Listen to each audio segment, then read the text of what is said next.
जय श्री कृष्णा। राधे राधे। आप सभी का दिन शुभ और मंगलमय हो। कार्तिक मास भगवान विष्णु और माता लक्ष्मी को प्रसन्न करने का सबसे शुभ समय माना जाता है। इस मास में सुबह सुबह स्नान करके भगवान विष्णु और भगवान श्री कृष्ण की विधि पूर्वक पूजा करने का विशेष महत्व है। तुलसी जी की पूजा और दीपदान करने से भी घर में सकारात्मक ऊर्जा और शांति का वातावरण बनता है। यह मास अपने आप में आध्यात्मिक ऊर्जा का खजाना है, जो भक्तों को जीवन में सुख, शांति और समृद्धि प्रदान करता है। कार्तिक मास में रोजाना पूजा में इस पावन कथा का पाठ अवश्य करना चाहिए। कार्तिक स्नान की कहानी। दो सास बहू थी। कार्तिक मास आया तो सास बोली, मैं कार्तिक स्नान के लिए तीर्थ जाना चाहती हूँ। बहू बोली, मैं भी चलूँगी। सास बोली, तू अभी छोटी है, अभी मुझे जाने दे। सास तीर्थ गई तो बहू कुम्हार के यहाँ से 33 कुंडे ले आई। रोज एक कुंडा भर कर रखती। उधर गंगा में सासू जी की नथ गिर गई। बहू कुंडे में नहाती हुई बोली, सासू नहावे उंडे में, मैं नहाऊं कुंडे में। इतने में गंगा की धारा कुंडे में आ गई। साथ में सासू जी की नथ भी आ गई। बहू ने नथ पहचान ली और अपने नाक में पहन ली। महीना पूरा हुआ, सासू जी आई। बहू सास का सेवा करने लगी तो सास नथ देखकर बोली, तू यह कहाँ से ले आई? तो बहू बोली, यह तो मुझे कुंडे में गंगा की धारा के साथ मिल गई। अब सास बोली, मुझे ब्राह्मण भोज कराना है।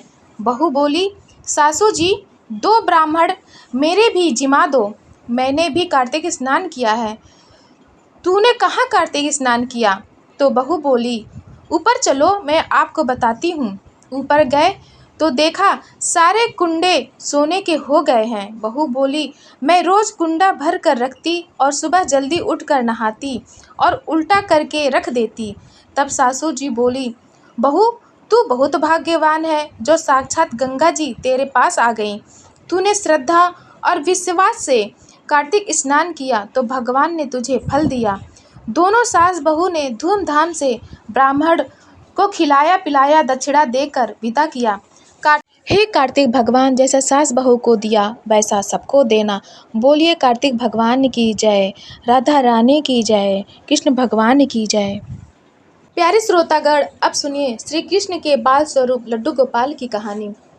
एक पौराणिक कहानी है कि ब्रज की भूमि पर श्री कृष्ण के परम भक्त कुंभन दास रहते थे।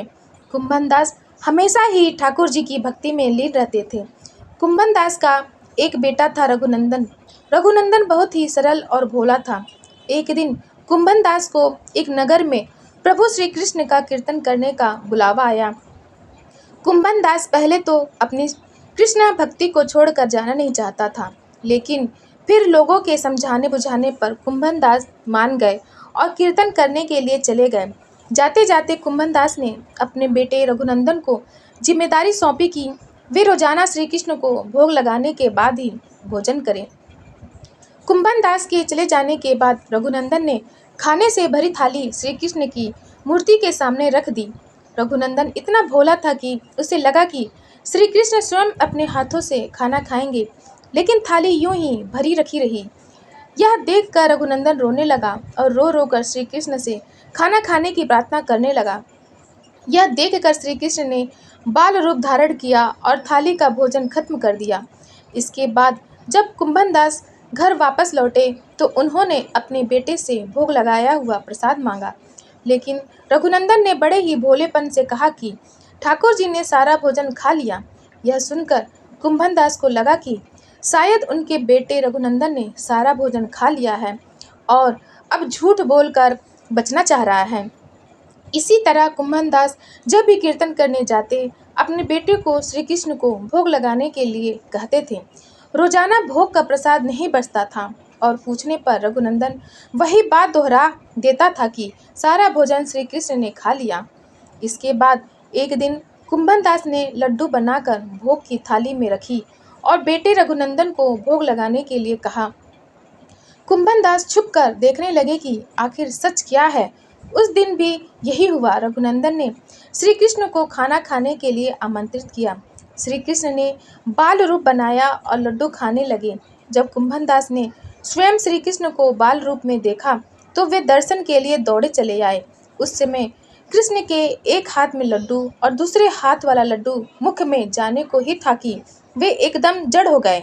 इस घटना के बाद से ही उनकी इसी रूप में पूजा की जाती है और श्री कृष्ण के इस बाल स्वरूप को लड्डू गोपाल कहा जाने लगा। कार्तिक मास कथा महात्म्य अध्याय 14 आंवले के वृक्ष की उत्पत्ति और उसका महात्म्य। सुत जी कहते हैं, कार्तिक के शुक्ल पक्ष की चतुर्दशी को आंवले का पूजन करें। आंवले का महान वृक्ष सब पापों का नाश करने वाला है। उक्त चतुर्दशी का नाम बैकुंठ चतुर्दशी है। उस दिन आंवले की छाया में जाकर मनुष्य राधा सहित देवेश्वर श्री हरि का पूजन करे। तदंतर आंवले की 108 प्रदक्षिणा करें। फिर साष्टांग प्रणाम करके परमेश्वर श्याम सुंदर श्री कृष्ण की प्रार्थना करें। आंवले की छाया में बैठकर इस कथा को सुने। फिर ब्राह्मणों को भोजन करावें और यथाशक्ति दक्षिणा दें। ब्राह्मणों के संतुष्ट होने पर मोक्षदायक श्री हरि भी प्रसन्न होते हैं। पूर्व काल में जब सारा जगत एकार्णव के जल में निमग्न हो गया था, समस्त चराचर प्राणी नष्ट हो गए थे, उस समय देवाधिदेव सनातन परमात्मा ब्रह्मा जी अविनाशी पर ब्रह्म का जप करने लगे थे। ब्रह्म का जप करते करते उनके आगे श्वास निकला। साथ ही भगवत दर्शन के अनुरागवश उनके नेत्रों से जल निकल आया। प्रेम के आंसुओं से परिपूर्ण वह जल की बूंद पृथ्वी पर गिर पड़ी। उसी से आंवले का महान वृक्ष उत्पन्न हुआ, जिसमें बहुत सी शाखाएं और उपशाखाएं निकली थीं। वह फलों के भार से लदा हुआ था। सब वृक्षों में सबसे पहले आंवला ही प्रकट हुआ, इसलिए उसे आदिरोह कहा गया। ब्रह्मा ने पहले आंवले को उत्पन्न किया, उसके बाद समस्त प्रजा की सृष्टि की। जब देवता आदि की भी सृष्टि हो गई तब वे उस स्थान पर आए जहाँ भगवान विष्णु को प्रिय लगने वाला आंवले का वृक्ष था। उसे देखकर देवताओं को बड़ा आश्चर्य हुआ। उसी समय आकाशवाणी हुई, यह आंवले का वृक्ष सब वृक्षों से श्रेष्ठ है, क्योंकि यह भगवान विष्णु को प्रिय है। इसके स्मरण मात्र से मनुष्य गोदान का फल प्राप्त करता है। इसके दर्शन से दुगुना और फल खाने से दुगुना पुण्य होता है। इसलिए सर्वथा प्रयत्न करके आंवले के वृक्ष का सेवन करना चाहिए, क्योंकि वह भगवान विष्णु को परम प्रिय एवं सब पापों का नाश करने वाला है। अतः समस्त कामनाओं की सिद्धि के लिए आंवले के वृक्ष का पूजन करना उचित है। जो मनुष्य कार्तिक में आंवले के वन में भगवान श्री हरि की पूजा तथा आंवले की छाया में भोजन करता है, उसका पाप नष्ट हो जाता है। आंवले की छाया में वह जो भी पुण्य करता है वह कोटि गुना हो जाता है। प्राचीन काल की बात है, कावेरी के उत्तर तट पर देवशर्मा नाम से विख्यात एक श्रेष्ठ ब्राह्मण थे, जो वेदांगों के पारंगत विद्वान थे। उनके एक पुत्र हुआ जो बड़ा दुराचारी निकला। पिता ने उसे हित की बात बताते हुए कहा, बेटा, इस समय कार्तिक का महीना है जो भगवान विष्णु को बहुत ही प्रिय है। तुम इसमें स्नान, दान, व्रत और नियमों का पालन करो। तुलसी के फूल सहित भगवान विष्णु की पूजा करो। भगवान के लिए दीपदान, नमस्कार तथा प्रदक्षिणा करो। पिता की यह बात सुनकर वह दुष्टात्मा पुत्र क्रोध से जल उठा। उसके ओष्ठ फड़कने लगे और उसने पिता की निंदा करते हुए कहा, तात, मैं कार्तिक में पुण्य संग्रह नहीं करूँगा।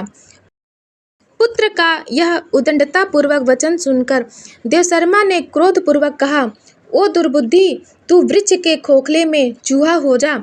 इस पाप के भय से डरे हुए पुत्र ने पिता को नमस्कार करके पूछा, पूज्यवर, उस घृणित योनि से मेरी मुक्ति कैसे होगी, यह बताइए। इस प्रकार पुत्र के द्वारा प्रसन्न किए जाने पर ब्राह्मण ने शाप निवृत्ति का कारण बताया। जब तुम भगवान को प्रिय लगने वाले कार्तिक व्रत का पवित्र महात्म्य सुनोगे, उस समय उस कथा के श्रवण मात्र से तुम्हारी मुक्ति हो जाएगी।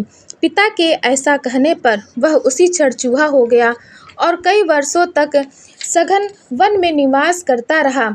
एक दिन कार्तिक मास में विश्वामित्र जी अपने शिष्यों के साथ उधर आ निकले तथा नदी में स्नान करके भगवान की पूजा करने के पश्चात आंवले की छाया में बैठे। वहां बैठकर वे अपने शिष्यों को कार्तिक मास का महात्म्य सुनाने लगे। उसी समय कोई दुराचारी व्याध शिकार खेलता हुआ वहां आया। वह प्राणियों की हत्या करने वाला तो था ही, ऋषियों को देखकर उन्हें भी मार डालने की इच्छा करने लगा। परंतु उन महात्माओं के दर्शन से उसके भीतर सुबुद्धि जाग उठी। उसने ब्राह्मणों को नमस्कार करके कहा, आप लोग यहाँ क्या करते हैं? उसके ऐसा पूछने पर विश्वामित्र बोले, कार्तिक मास सब महीनों में श्रेष्ठ बताया जाता है। उसमें जो कर्म किया जाता है वह बरगद के बीज की भांति बढ़ता है। जो कार्तिक मास में स्नान, दान और पूजन करके ब्राह्मण भोजन कराता है, उसका वह पुण्य अक्षय फल देने वाला होता है। व्याध की प्रेरणा से विश्वामित्र जी के कहे हुए इस धर्म को सुनकर वह साप भ्रष्ट ब्राह्मण कुमार चूहे का शरीर छोड़कर तत्काल दिव्य देह से युक्त हो गया और विश्वामित्र को प्रणाम करके अपना वृत्तांत निवेदन कर ऋषि की आज्ञा ले विमान पर बैठकर स्वर्ग को चला गया। इससे विश्वामित्र और व्याध दोनों को बड़ा विस्मय हुआ। व्याध भी कार्तिक व्रत का पालन करके भगवान विष्णु के धाम में गया। इसलिए कार्तिक में सब प्रकार से प्रयत्न करके आंवले की छाया में बैठकर भगवान श्री कृष्ण के सम्मुख कथा श्रवण करे। जो ब्राह्मण कार्तिक मास में आंवले और तुलसी की माला धारण करता है, उसे अनंत पुण्य की प्राप्ति होती है।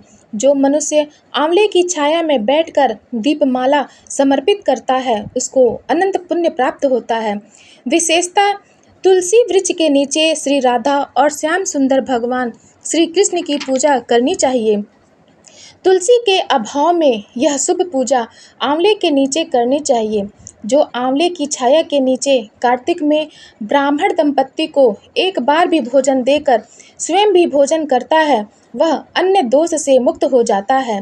लक्ष्मी प्राप्ति की इच्छा रखने वाला मनुष्य सदा आंवलों से स्नान करे। विशेषतः एकादशी तिथि को आंवले से स्नान करने पर भगवान विष्णु संतुष्ट होते हैं। नवमी, अमावस्या, सप्तमी, संक्रांति दिन, रविवार, चंद्र ग्रहण तथा सूर्य ग्रहण के दिन आंवले से स्नान नहीं करना चाहिए।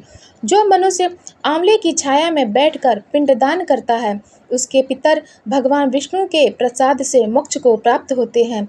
तीर्थ या घर में जहाँ जहाँ मनुष्य आंवले से स्नान करता है, वहाँ वहाँ भगवान विष्णु स्थित होते हैं। जिसके शरीर की हड्डियाँ आंवले के स्नान से धोई जाती है, वह फिर गर्भ में वास नहीं करता। जिनके सिर के बाल आंवला मिश्रित जल से रंगे जाते हैं, वे मनुष्य कलयुग के दोषों का नाश करके भगवान विष्णु को प्राप्त होते हैं।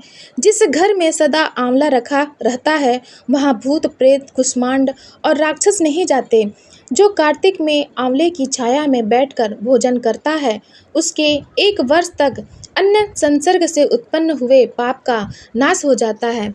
प्यारे श्रोतागण, कार्तिक मास कथा महात्म्य का अगला अध्याय जानने के लिए आप हमारे चैनल सनातन कथा संग्रह को लाइक करें, शेयर करें और सब्सक्राइब करें। धन्यवाद।